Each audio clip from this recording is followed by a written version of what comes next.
BTBT stock analysis tomorrow and onward. In this 1 minute video, I'm telling you whether Digital stock is a buy now for me. So watch this short video till the end.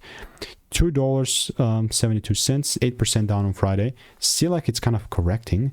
Now I'm going to look at it from a broader picture. Yeah, so last time I made a prediction, it was absolutely on point. Like I'm talking, it delivered till my highs. Keep in mind, I've done 36,000 videos. I've spent 5 figures on courses and mentors, so I've kind of seen what's working for me and what's not. You can see like I do have the proof here.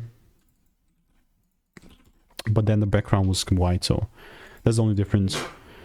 It went from 260, was looking to take it from 260 up to... Oh, this is not the most recent. This is like this lower time frame. Or nah, it was not. Nah, it's this here. Yeah.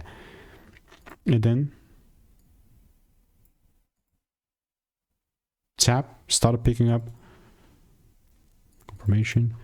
Tickled the high, which is sick. This is the previous target high. And guess what happened now? Now we're here.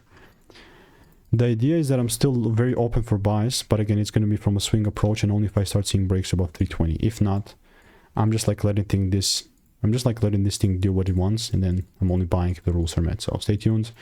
And if you want to make more money trading in a simple and lean way, just click the first link in the description. It's a free newsletter.